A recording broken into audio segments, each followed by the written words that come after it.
Yeah, hi Jack. Good to see you again. So today we're doing an introduction to our NetSapiens international partners, to our US partners in their ecosystem prior to the UGM. This gives our international partners the opportunity for them to explain a little bit about who they are, what customers that they serve, what businesses, what's attractive to them, and more importantly, what they're intending to get out of the UGM this year. So Jack, I guess over to you. Really, tell us a bit about yourself and who TSI are. Hi, Scott. Pleasure to seeing you again. Well, TSI has been in business for nearly 30 years, so that sort of gives us a strong position as far as the longevity is concerned. Company started as a structured engineers, developing over the years into large corporate retail outlets, and we have quite a few right now. So yeah, the board decided that they need to move into the hosted arena. That's when I arrived at the scene, because in my previous life I built and ran a company selling hosted and exited in 2020, thinking that I'm going to retire. But the concept of NetSapiens brought me back. Let me put it that way. And what you're based in North London? Yep. Yep. And national operator? Absolutely. Yeah, we cover the whole of the UK. So we got offices in London and near Manchester up north as well. And your proposition, Jack, is it more of a direct retail model, or is it one where you manage it through partnerships? No, we only go through partners on a wholesale model, and we're trying to shape it to help them win the business and approach the verticals where in a what I can call a legacy hosted situation in the UK, they just could not, because it was just not making much sense for the end user as a financial proposition. Okay, and broadly, where do you see your partners ultimately serving end users? Are they in the very small business, sort of sub 10 employees, or is it mid markets, or is it a broader range? Well, I mean, as you know, we launched the platform at the end of March in NEC Channel Live in Birmingham. And I must say the uptake was quite incredible.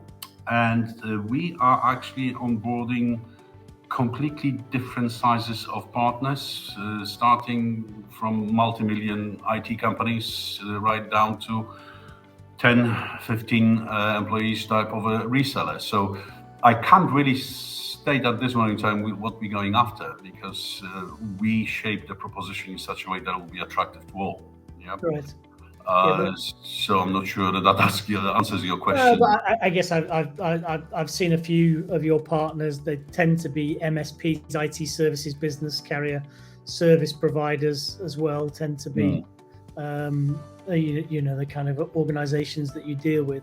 And this isn't your first UGM. Obviously, we're there in Florida as a very new customer last year. Obviously now in Arizona in October, the weather should be just equally as good.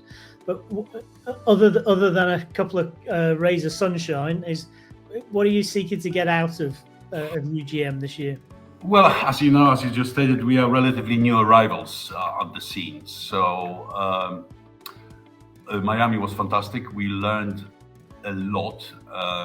And this time around, I think we'll be far more equipped to gain a lot more out of it, especially we're taking our IT sort of technical director, who will be able to have a discussion with your guys, where for me it was just way over and above. very, very much specialists in their fields. Plus, to be honest with you, just to look how the ecosystem look in the States a bit more closely, to see how your partners in the States are operating. Hopefully learn from it, whether we can copy and paste and bring it over, or just to get a lot more feel for the whole community. Yeah, I mean, it was my first one physically there last year, and I was bowled over by how open the partners were in the US, particularly the US operators. sharing with them about what's worked for them, and I guess some of the challenges that they're having as well. I think some of them have developed some really good, interesting technology themselves that they've obviously written into the APIs. I think I'm hoping that some of those conversations will progress further again in terms of how they might want to license that technology across the ecosystem, addressing new markets, obviously outside of North America.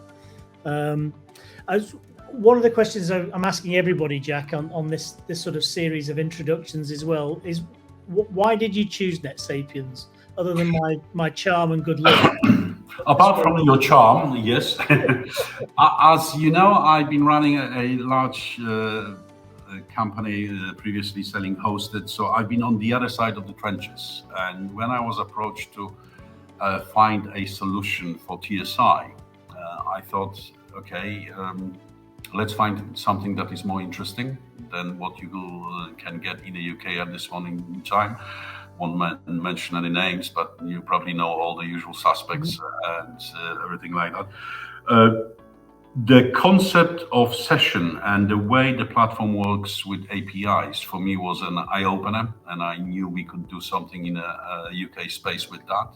And luckily, so far, it's proving correct. The whole idea of being able to automate the process, including porting from other carriers, is phenomenal. That allows the partners to sort of hit the road much quicker than they would otherwise. And if there are any very special requirements, we can accommodate that, which is again something that I really enjoyed, and our partners are quite surprised by that as well. So yeah, that was my main reason for choosing NetSapiens through Crescendo.